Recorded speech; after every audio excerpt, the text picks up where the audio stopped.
Halo semua, hari ini aku akan jelasin ke kalian tentang flowchart di bagian pengeluaran.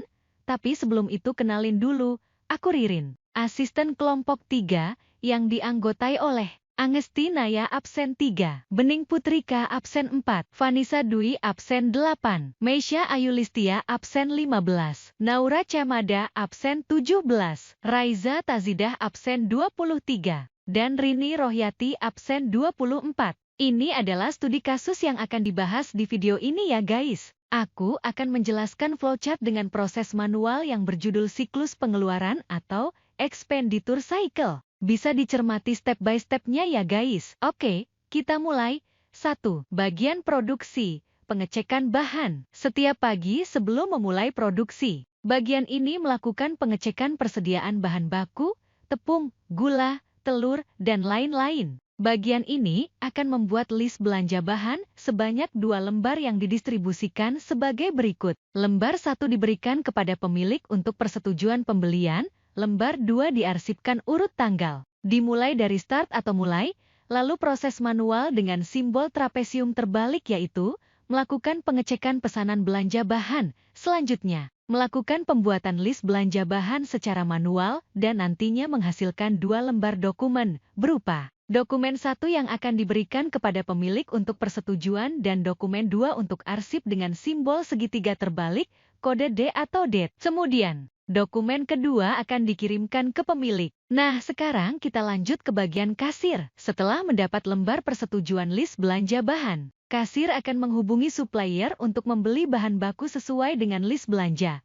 Setelah pembelian, kasir akan menerima nota struk pembelian dari supplier dan mencatat pengeluaran dalam buku kas harian. Bagian kasir akan menerima dokumen berupa tanda tangan persetujuan dari pemilik. Lalu bagian kasir akan melakukan proses dengan simbol trapesium terbalik yaitu menghubungi supplier dan melakukan pembelian bahan baku. Kemudian bagian kasir akan mendapat proses dalam simbol trapesium terbalik berupa menerima nota dari supplier.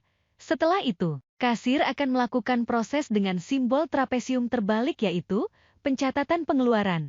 Dan kasir akan menghasilkan dokumen berupa buku kas harian. Dan pada bagian administrasi, dijelaskan bahwa pada setiap akhir hari, bagian ini akan menerima semua data pengeluaran dari buku kas harian. Berdasarkan dokumen tersebut, bagian administrasi akan membuat laporan pengeluaran harian dan mencatat transaksi dalam jurnal pembelian. Pada bagian administrasi, akan muncul sebuah dokumen berupa buku kas harian yang diterima dari bagian kasir.